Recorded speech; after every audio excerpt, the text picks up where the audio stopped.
Hello again, it's John, the old geek, and it's video time again. One theme that runs through the comments on my review videos so far is a sense of nostalgia that is invoked when people hear about the adventures from their youth. It makes you and me feel all warm and fuzzy when we remember our games from more than 3 or more decades ago. For me, it's not just the adventures though, it's also the artwork. I talk about presentation in my reviews and often say that it's not all that important, but it helps. A bad adventure that looks nice is still a bad adventure, and equally a good adventure that is poorly presented is still a good adventure. When we bought adventure modules back in the 70s and the 80s, the internet did not exist, and many of us didn't have access to objective reviews before buying. Those mysterious tales would sit shrink-wrapped on the shelves of our gaming shops. They needed striking covers to grab our attention, and those covers also told us a snippet of what lay within. So as much as the adventures themselves do, these covers also spark our sense of nostalgia. I originally did this list on my blog a few years ago, but it was without much in the way of discussion. It was just a series of 10 pictures with a few observations. So here we go again. My top 10 module covers from the 70s and 80s, with a bit more detail this time. Number 10. U2 Danger at Dunwater. This dynamic image of a Lockerthath surfacing on a giant eel is awesome. Yes, it is a Lockerthath, not a Sawajin, as some websites have stated. Check the module, folks. It's a specific encounter in there. It's dark, menacing, with water breaking around the bodies of the creatures. Exactly what you need to sell an adventure. And it doesn't give away too many spoilers, other than the watery nature of the adventure itself. But then the name of the adventure, its position in the underwater series, and the cover blurb told you that too. Great stuff. Number 9. G2. The Glacial Rift of the Frost Giant Jarl. A classic piece by the legend that was Dave Trampier. The icy blue monochrome effect really works. The scale and power of the Frost Giants is clear to see, with them dwarfing the party members. It's exciting, it's evocative, and it's proof that bright colours are not needed to make a cover image stand out. Number 8. U1 The Sinister Secret of Saltmarsh. As I mentioned in my recent review of this wonderful adventure, this cover is a massive spoiler, but that does not detract from Dave DeLue's, I have no idea how his name's pronounced, Dave DeLue's wonderful image. The party creep up on a haunted house in the middle of a misty night, while a mysterious cloaked figure signals out to sea from his balcony. The bats add to the Scooby-Doo style spookiness of the image. The module has a reputation of being the Scooby-Doo of D&D adventures. I also love the blurred light of the moon behind the sea mists, and the creepy aesthetic of the house itself. Number 7. UK1 Beyond the Crystal Cave. Ignore the wonkiness of the shield and the sword being carried by the adventurers. Please. Sorry, but once you see the problems with them, you can't unsee them, unfortunately. But no, it's the rest of this cover, again by Dave DeLue, whatever. That is great. The lights of the torch glitter and dance across the surface of the eponymous crystal cave. It's a beautiful image that emphasises the magical nature of the module itself. Cover art does not always need to feature dynamic combat scenes in order to be highly effective. Number 6. T1-4 The Temple of Elemental Evil.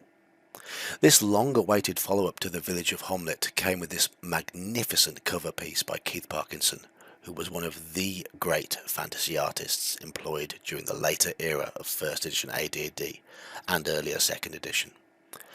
A thunderstorm rages over the temple. Menacingly angular gargoyles appear to be welcoming you to a courtyard with broken gates and dead foliage. And the temple itself looks a fearsome place. Run away! Run away now! and save the DM the headache of running this brute of an adventure module. Number 5. D1-2 Descent into the Depths of the Earth. To me, this is a classic AD&D cover.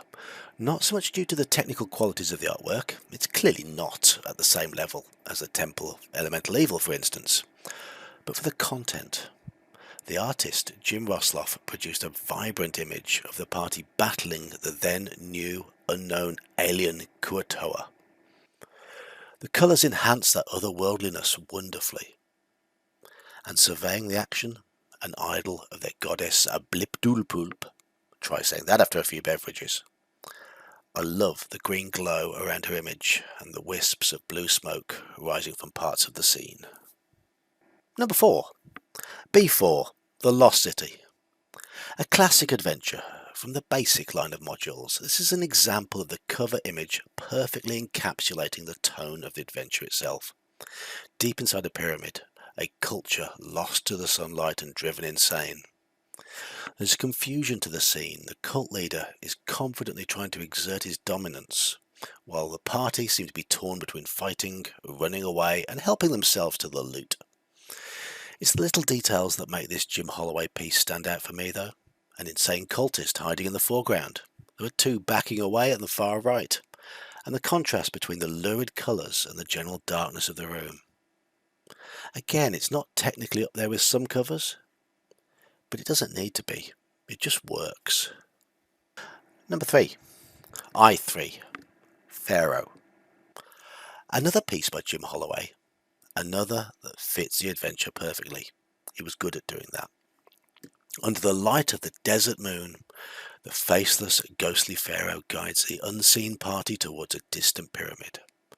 The threatening sky, the figure's billowing cloak and finery, the use of colour and contrast to create the mood. A great cover image. Number 2. I6, Ravenloft. Now we move on to one of the most iconic images in D&D history. A cover that showcases the artist Clyde Cordwell's technical excellence, along with his ability to evoke the atmosphere of D&D's first attempt at gothic horror. Strahd's imperious pose as he surveys his domain, flanked by gargoyles while a storm rages, is just perfect. The details may be stereotypical Dracula, but that was the inspiration for this classic module, so they work. The creeping vines, the bats, the lightning. Forget the somewhat comedic 5th edition reimagining. This is what Ravenloft really is. Number 1. And another word I'm going to struggle to pronounce.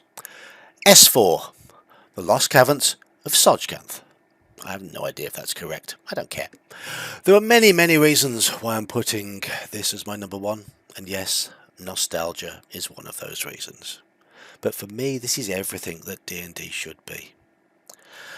I read somewhere that Wizards of the Coast instruct their artists nowadays to show the adventurers doing heroic things, being confident, and winning. If that is true, then that is desperately sad. D&D is about winning and losing. It's about exploration, discovery, loss, all those things. S4's magnificent cover was one of the most iconic of early first edition artists, Errol Otis, and he had a wonderful ability to produce images that inspired the imagination. The bizarre creature battling this hapless party here is a Behir, a new monster to this module, and the party are clearly in a lot of trouble. Its coils wrap around a luckless fighter, while it breathes a spectacular lightning bolt at the other party members. The colours, the action, the muddy background, it's superb. This image made me buy this module as a little spotty 14-year-old boy. I saw this module on the shelf and I wanted it. A month of disciplined saving later, I had it. The cover had done its job. Well, that was my list. Do you agree with my opinions? I do firmly believe there was a lot more character in the older module covers. The module covers these days, yes, They are technically excellent in most places, but I feel there's something missing, something soulless about them. Are there any module covers you think I should have included? Tell me about your favourites in the comments below. Click like and maybe even subscribe, because that makes me feel warm and fuzzy, a bit like nostalgia. Thanks for watching.